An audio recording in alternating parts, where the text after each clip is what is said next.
નમસ્કાર વિદ્યાર્થી મિત્રો, આપણે ગયા લેક્ચરમાં વેગ, સરેરાશ વેગ, નિયમિત વેગ અને વેગ વિશે ભણ્યા.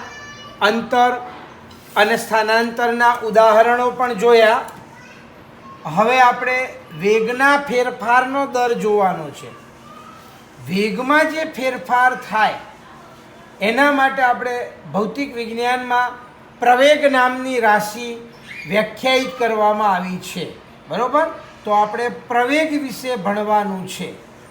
તો પ્રવેગ એટલે શું? આ અગત્યનો મુદ્દો છે તમારા માટે.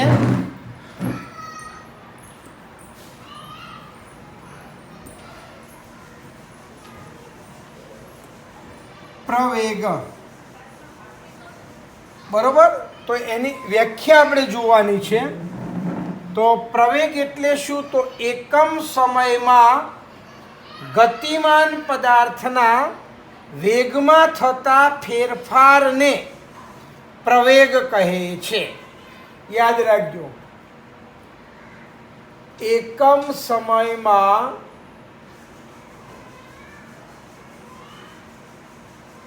ગતિમાન પદાર્થના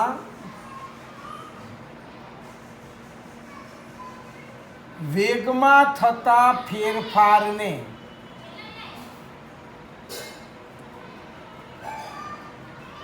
પ્રવેગ કહે છે. કોઈકને એકમ સમય ના લખવું હોય તો આપણે દર લખવું પડે. તો એને વ્યાખ્યા આમ લખાય કે ગતિમાન પદાર્થના વેગમાં થતા ફેરફારના દરને પ્રવેગ કહે છે.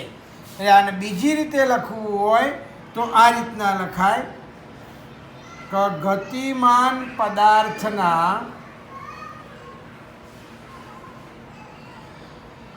વેગમાં થતા ફેરફારના દરને પ્રવેગ કહે છે. અને આ પ્રવેગ છે ને તેને એ વડે દર્શાવાય છે. આ સ્મોલ એ વડે દર્શાવાય છે.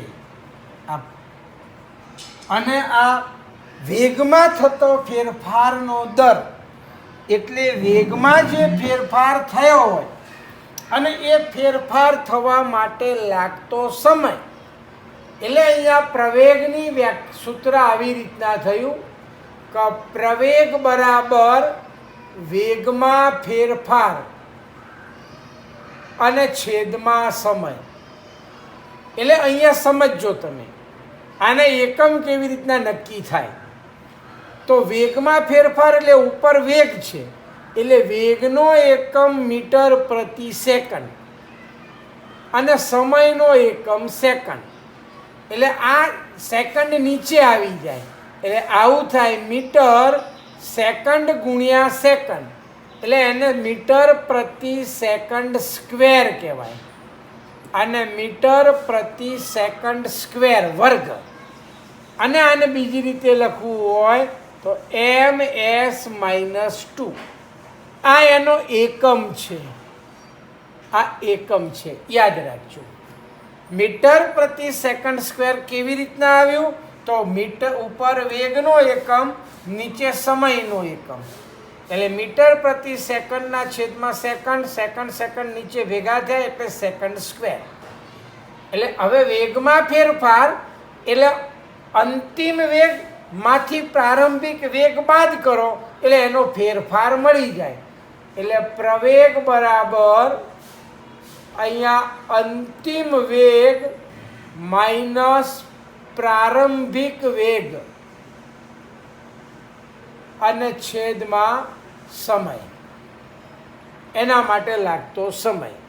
એટલે આપણે એનું સૂત્ર ખાસ યાદ રાખજો દાખલાઓ માટે કે પ્રવેગને એ વડે દર્શાવાય, અંતિમ વેગને વી વડે દર્શાવાય, પ્રારંભિક વેગને યુ વડે દર્શાવાય અને સમયને ટી વડે દર્શાવાય. એટલે આ આપણું સૂત્ર છે, આ ખાસ અગત્યનું.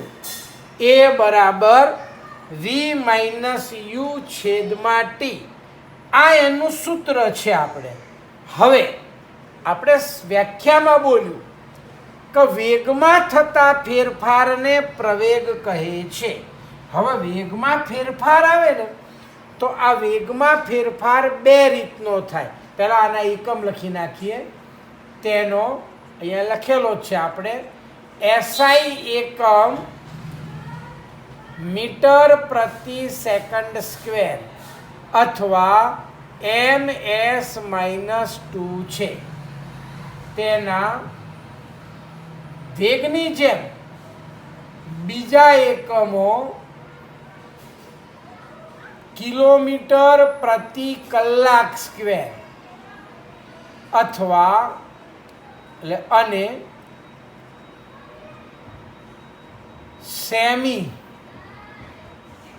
સેમી પ્રતિ સેકન્ડ સ્ક્વેર છે. બરોબર, આ એના બીજા એકમો થયા.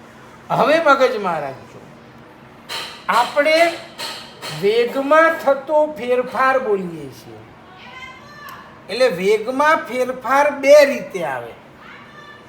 વેગમાં વધારો થાય તો પણ ફેરફાર થયો કહેવાય, અને વેગમાં ઘટાડો થાય તો પણ એનો ફેરફાર થયો કહેવાય. તો વેગમાં જો વધારો થાય તો આવો જે પ્રવેગ છે, બરોબર, એને પ્રવેગી ગતિ કહેવાય. અને વેગમાં જો ઘટાડો થાય તો એને પ્રતિપ્રવેગી ગતિ કહેવાય. અને વેગમાં વધારો ક્યારે થાય કે અંતિમ વેગ, જો યાદ રાખજો, અંતિમ વેગ વધારે હોય, પ્રારંભિક વેગ ઓછો હોય તો આનું મૂલ્ય ધન આવે, એટલે વેગમાં વધારો થયો કહેવાય. એટલે એને પ્રવેગી ગતિ કહેવાય. બરોબર. અને અંતિમ વેગ એ વધુ હોય અને અંતિમ વેગ ઓછો હોય અને પ્રારંભિક વેગ વધારે હોય તો નાની સંખ્યામાંથી મોટી સંખ્યા બાદ કરીએ એટલે જવાબ ઋણ આવે. અને ઋણ જ્યારે પ્રવેગનું મૂલ્ય ઋણ આવે ત્યારે તમારે સમજી લેવાનું કે એને પ્રતિપ્રવેગ કહેવાય. એટલે યાદ રાખજો. અહીંયા બે મુદ્દા આના ઉપરથી આપણે થાય છે. મેં બે મુદ્દાની ચર્ચા કરવાની છે.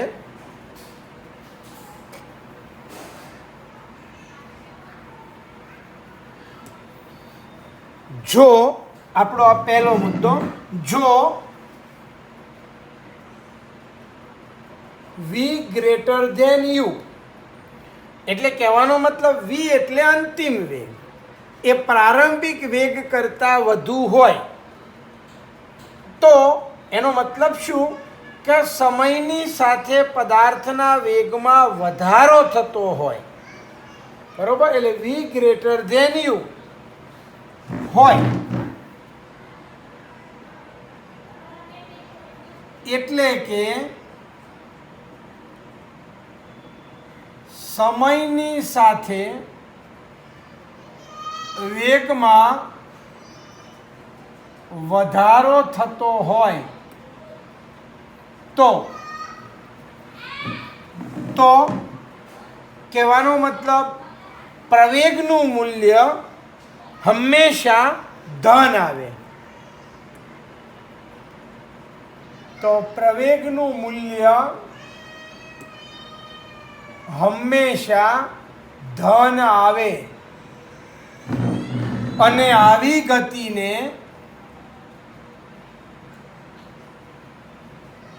ગતિને પ્રવેગી ગતિ કહે છે. એને પ્રવેગી ગતિ કહેવાય.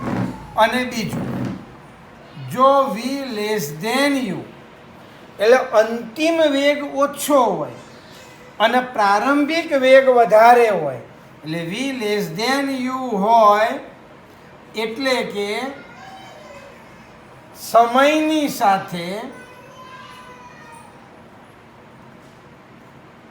વેગમાં ઘટાડો થતો હોય તો પ્રવેગનું મૂલ્ય હંમેશા ઋણ આવે અને આવી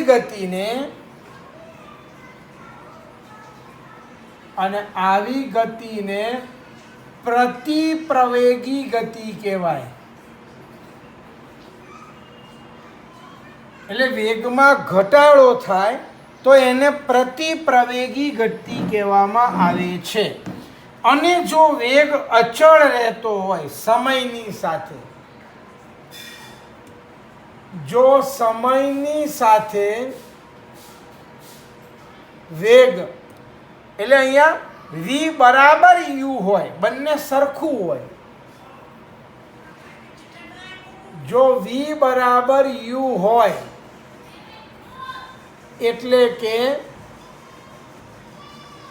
સમયની સાથે વેગ અચળ રહેતો હોય તો પ્રવેગનું મૂલ્ય શૂન્ય આવે. એટલે પ્રવેગ 0 થઈ જાય. એટલે પ્રવેગનું મૂલ્ય શૂન્ય આવે છે. આ યાદ રાખજો.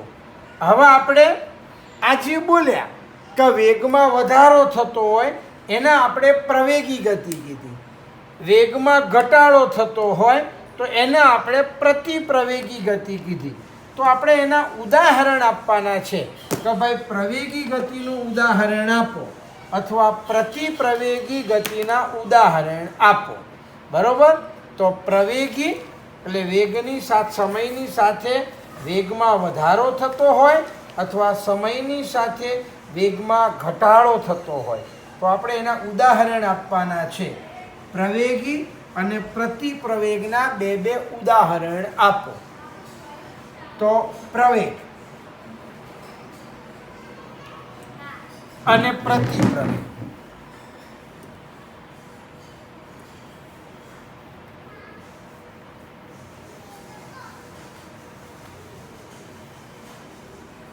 એટલે પ્રવેગી ગતિ.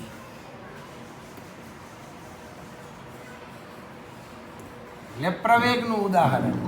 તો આપણે એક્સિલેટર વાહન ચલાવતા હોય અને આપણે એક્સિલેટર આપવામાં આવે એટલે એની સ્પીડ વધી જાય, અને સ્પીડ વધી જાય એટલે એના વેગમાં વધારો થયો કહેવાય. એટલે આને પ્રવેગી ગતિ કહેવાય. તો કોઈ વાહનને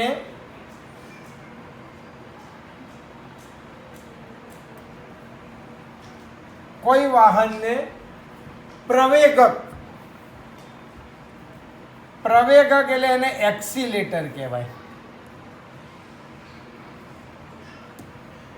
એક્સિલેટર આપવામાં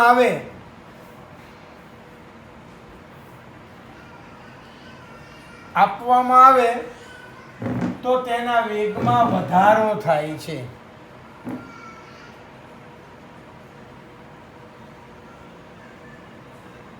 વેગમાં વધારો થાય છે.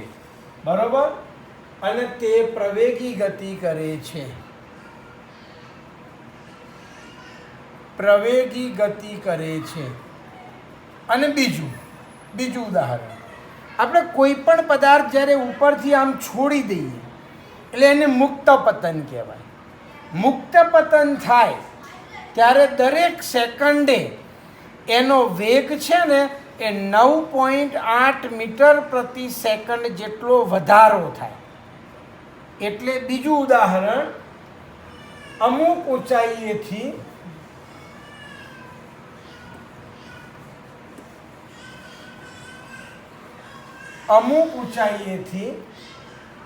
મુક્ત પતન કરતા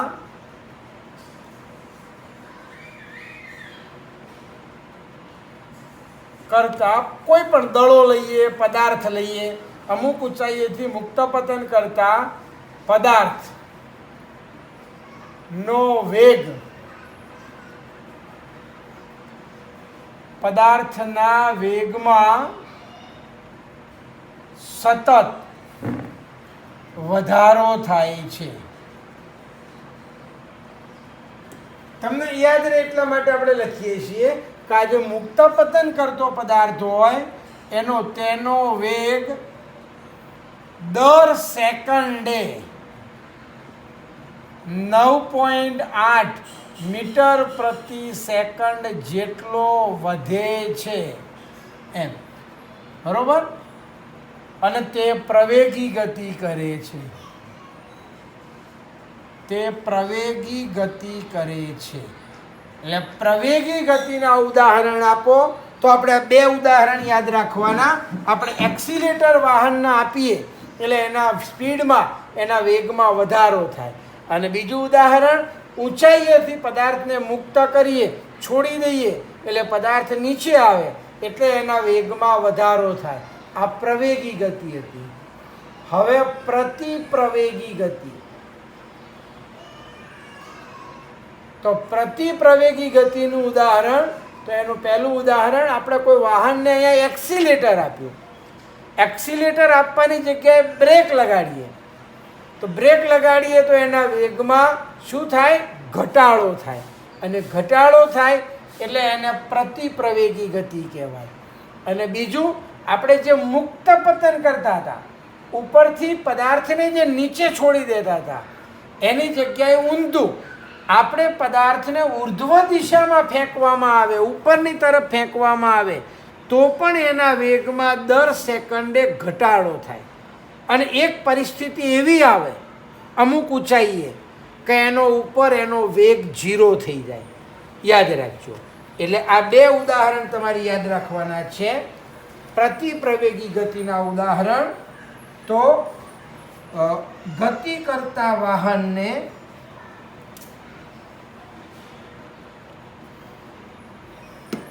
અહીંયા પહેલું ઉદાહરણ કે ગતિ કરતા વાહનને બ્રેક લગાડવામાં આવે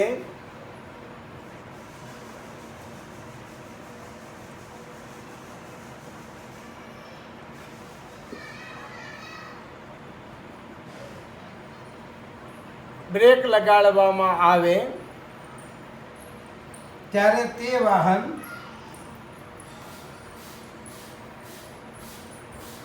તે વાહનના વેગમાં ઘટાડો થાય છે. અને તે પ્રતિપ્રવેગી ગતિ કરે છે. અને બીજું કે ઉર્ધ્વ દિશામાં ઉછાળવામાં આવેલો પદાર્થ, ઉર્ધ્વ દિશામાં ફેંકવામાં આવેલો પદાર્થ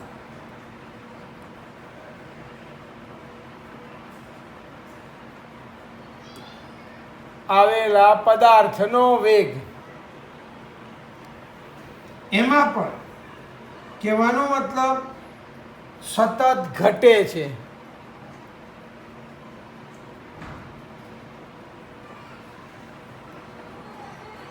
તેને કહેવાનો મતલબ પ્રતિપ્રવેગી ગતિ કરે છે.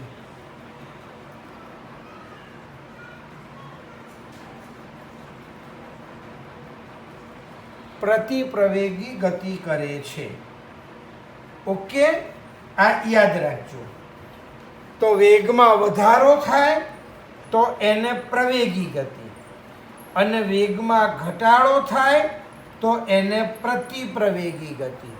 જો એક સરખો વધારો હોય તો એને અચળ પ્રવેગી ગતિ કહેવાય. અને અચળ પ્રવેગી ગતિ એટલે એક સરખો વધારો થાય. અને એનું ઉદાહરણ, સારામાં સારું ઉદાહરણ કયું?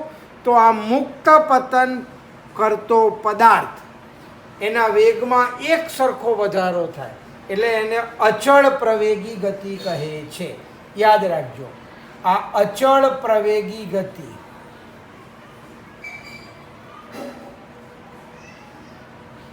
અચળ પ્રવેગી ગતિ. તો અચળ પ્રવેગી ગતિ કોને કહેવાય? કે જ્યારે એક સરખા સમયગાળામાં એક સરખો એનો વેગમાં વધારો થાય, એક સરખો વધારો થાય તો અહીંયા સુરેખ પથ પર ગતિ કરતા પદાર્થ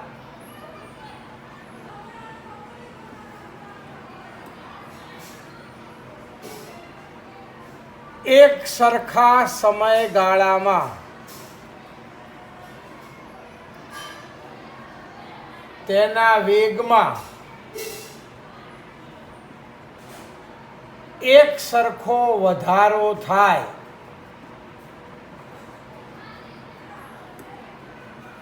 તો તેને અચળ પ્રવેગી ગતિ કહે છે. તો એને અચળ પ્રવેગી ગતિ કહે છે. અને અચળ પ્રવેગી ગતિનું ઉદાહરણ કયું? તો યાદ રાખજો, અહીંયા દાખલા તરીકે મુક્ત પતન. મુક્ત પતન એટલે ઉપરથી પદાર્થને નીચે છોડી દેવામાં આવે, એટલે મુક્ત પતન થતા પદાર્થની ગતિ એ અચળ પ્રવેગી ગતિ છે. કારણ કે એના વેગમાં એક સરખો વધારો થાય એટલે એને અચળ પ્રવેગી ગતિ કહેવામાં આવે છે.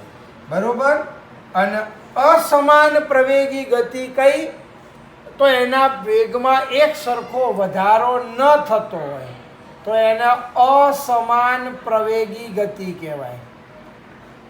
અસમાન પ્રવેગી ગતિ એટલે વેગમાં વધારો સરખો ન હોય. યાદ રાખવાનું આટલું, સરખો ન હોય.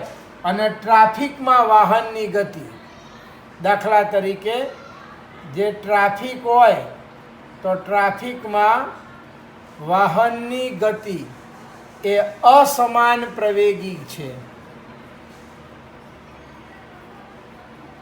અસમાન પ્રવેગી ગતિ છે, યાદ રાખજો.